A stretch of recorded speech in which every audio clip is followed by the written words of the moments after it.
За сүүлийн үед улсын төсвийг дахин тодтогох хэсэг талаар бол маш олон маргаануудыг улсын их хурлын гишүүд болон эдийн засгч нар бол өрнүүлж байна. За нэг талд юу гэж ярьж байгаа вэ гэхлээр төсөв нь хэцүүдчлээ. За төсвийн орлого бол тасалдж байна. За ингээд бол төсөв дээр алдагдал ихсэж байна. Ингээд зайлшгүй тодтогох нөхцөл байдал үүслэе гэж бол ярьж байна. За нөгөө тал дээр бол асуудал тайвнаар бол хандж байгаа. За ерөнхийдөө бүх юмд хэвээ явагдаж байна. Нүүрсний хэмжээг бид нар ихсгэн, нүүрсний үнс нь бол хамаагүй гэдэг зүйлийг тайлбарыг бол хэлж байгаа. Тэгэхээр энэ удаагийн дугаараар ерөнхийдөө ямар тоонууд бол ард нь яригдаад байгаа вэ гэдэг талаар дэлгэрэнгүй ярья.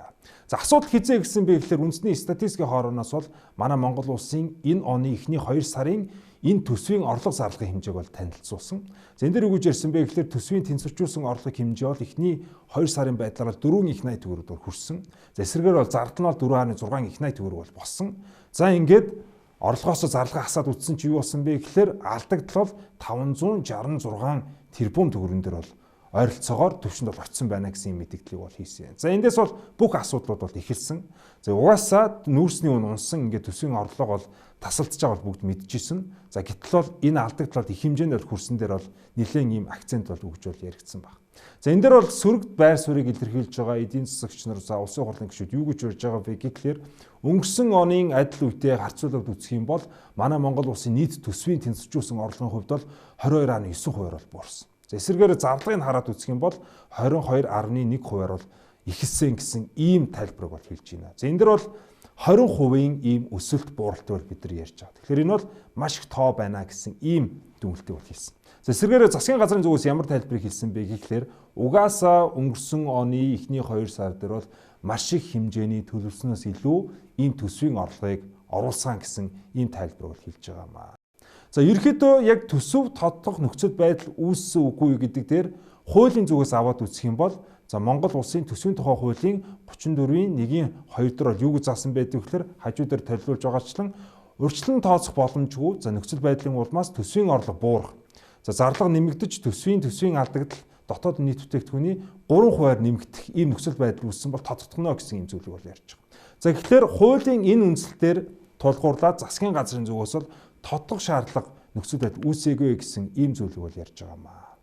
За ерөнхийдөө манай Монгол улсын хувьд бол энэ жил бол төсөв өнгөрсөн жилүүдийнхээс бол маш их хэмжээгээр бол өссөн гэдгийг ер нь эдийн засгч нар бол хэлээд байсан. За ерөнхийдөө 1994 оноос 2023 оны төсвийн хувьд бол энэ нийлмэл өсөлтийн хувь нь бол жил болгон дунджаар 20.7% бол байсан.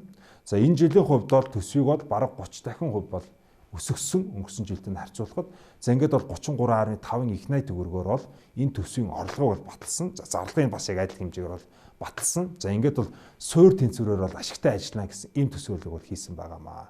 За эндээс бол бүх асуудал бол ихэлсэн. За энэ дэр юу гэж ярьсан бэ гэхээр маш их юм өөдрөгөөр бол төсөөлсөн байна. За нэг ялангуяа нүүрсний үнийг бол их хэмжээгээр төсөөлсөн байна гэсэн ийм зүйлүүд бол ярьсан байгаа. За түрүү миний хэлсэн хуулийн шаардлага үүснэ үгүй юу? Угаасаа өөдрөг төсөлсөн юм байна.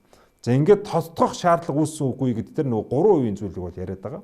За энэ дээр бол сангийн яамны зүгээс ямар мэдээлэл хийсэн бэ гэхлээр энэ жилдээ манай Монгол улсын хувьд бол дотоодын нийт бүтээгдэхүүний хэмжээ 95 их 80 төгрөг бол байна гэж бол төсөөлсөн.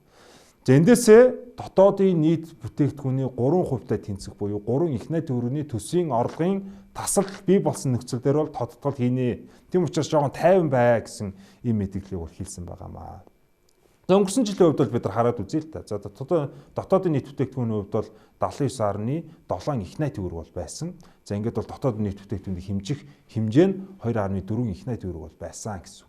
Тэгэхээр энэ хэмжээний тасалбал бий болж ижил бид нар тодтогол ярина гэхээс биш одоо дөнгөж он гараад эхний 2 сарын статистик дээр дөнгөж мэдээл гарсан даруйд тодтогол хийя гэсэн ийм зүйл бол ярих буруу гэсэн нэг ийм байр суурийг бол илэрхийлж байгаа. За эсрэг талаас бол юу гэж ярьж байгаа вэ гэхлээр ерөөсөө энэ бол зөвхөн 2 сарын статистикаар биш. Илүү макро утгаараа бид нар төсөв тодтогох зүйлийг одооноос ярих шаардлага бий болчиход байна гэсэн зүйл бол ярьж байгаа.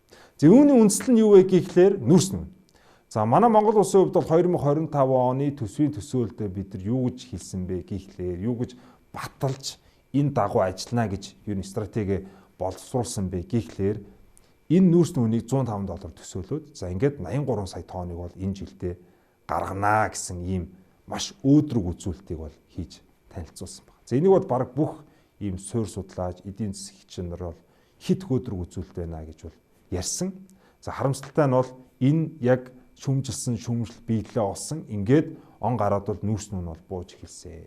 За саяхан бол Монгол банкнаас бол төсөөлөлд шинжилэн танилцуулсан. За ингээд 80-аас 85 долларт энэ байна. 2025 оны турш хадгалагдана гэсэн ийм төсөөллийг бол хийсэн. За яг одоогоор бол 83, 82 долларт бол хэмжигдэж байгаа гэсэн.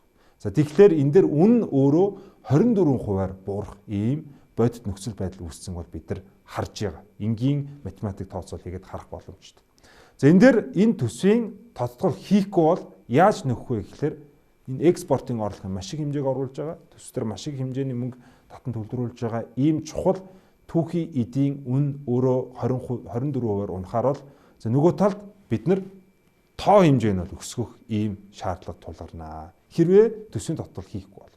За хэрвээ засгийн газар өөрсдөө төсвийн тодтгол хийхгүй гэж үзчихвэл өөрөө энэ нүүрсний экспортыг нь 24%-аар бит хэмжээг нь өсгөх ийм нөхцөл байдал өөрөө үүсэж байна гэсэн. За өнгөрсөн жил бол гайгүй нүүрсний экспортыг бол гаргасан. За энэ жилдээ бол 83 сая тонн гэж бид түрүү хэлсэн. За нүүрс нь ингээд унчих юм бол төс төр тодтгол хийхгүй юм бол бид нар 24%-аар өсгөөд 103 сая ийм тонн нүүрсийг урагшаа урд хөршүүгээр гаргах ийм нөхцөл байдал үүсэж байна гэсэн. За энэ дөр бол улсын хурлын гишүүд, зарим эдийн засгчнэр юу гэж ярьж байгаа бэ гэхээр яг одоогийн манай Монгол улсын энэ дид бүтэц өөрөө энийг бол хангахад хэцүү байгаа. За нөгөө талаар бол урд зүйн авж байгаа энэ тодорхой хэмжээний цөөн тооны хотуудын хэрэгцээ яг энэ хэмжээнд байж чадах уу? Бид нар энэ хэмжээнд өсгөж чадах уу? Тэгэхээр энэ удаа бид нар төсвийн тодтох нөхцөл байдал өөрөө үүссэн юм биш үү? Эхний 1 сарын байдлаар экспортын орлогын хэмжээ бол дахиад 23%-аар бол буурсан байна. Тэгэхээр урт хугацаанд хараад үзэх юм бол төсвийн доктортой байдлын энд хангахын тулд төсвийг тодтгол хийх зайлшгүй байдал үүсэж байна гэсэн ийм тайлбар хэлж байгаа гэсэн.